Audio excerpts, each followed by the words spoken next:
اعوذ باللہ من الشیطان الرجیم بسم اللہ الرحمن الرحیم۔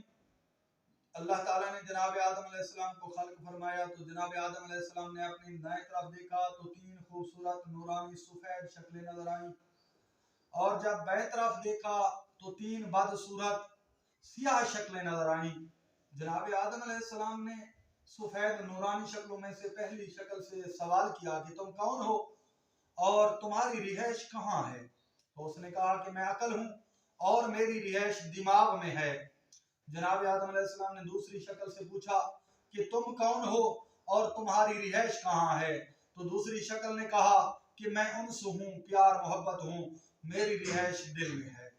جناب آدم علیہ السلام نے تیسری شکل سے پوچھا کہ تم کون ہو اور تمہاری رہائش کہاں ہے؟ اس نے کہا کہ میں حیا ہوں اور میری رہائش آنکھوں میں ہے۔ جناب آدم علیہ السلام نے پھر جو تین بدصورت سیاہ شکلیں تھی ان کی طرف رخ کیا اور ان سے پوچھا کہ تم اپنا تعارف کراؤ۔ پہلی سے پوچھا کہ تم کون ہو اور تمہارا تعارف کیا ہے؟ اس نے کہا کہ میں تکبر ہوں اور میری رہائش دماغ میں ہے۔ جناب آدم علیہ السلام نے فرمایا کہ وہاں تو دماغ میں تو عقل رہتا ہے۔ تو اس تکبر نے کہا کہ جب میں آؤں گا تو اس وقت عقل چلی جائے گی۔ تو یہ حقیقت ہے کہ جو بندہ بھی غرور و تکبر کا اظہار کرتا ہے وہ عقل سے پیدل ہوتا ہے، اس میں عقل نام کی کوئی چیز ہوتی ہی نہیں ہے۔ دوستان محترم، جب دوسری شکل سے پوچھا جو بدصورت تھی، سیاہ تھی، کہ تم کون ہو اور تمہاری رہائش کہاں ہے؟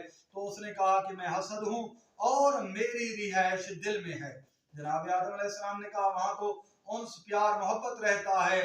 تو حسد نے کہا کہ جب میں آؤں گا تو اس وقت انس چلا جائے گا، جگہ خالی کر دے گا۔ یقیناً ایسی ہے کہ جہاں پہ انس پیار محبت ہوگا وہاں پہ بغض حسد کینہ کدورت نہیں ہوگی، جہاں پہ بغض حسد کینہ کدورت ہوگا وہاں پہ انس پیار محبت نہیں ہوگا، شفقت رحم دلی نہیں ہوگی۔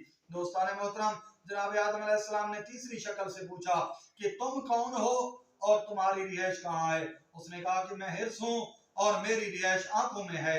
جناب آدم علیہ السلام نے فرمایا کہ وہاں تو حیا رہتا ہے۔ تو اس نے کہا کہ جب میں آؤں گا تو اس وقت شرم و حیا چلا جائے گا۔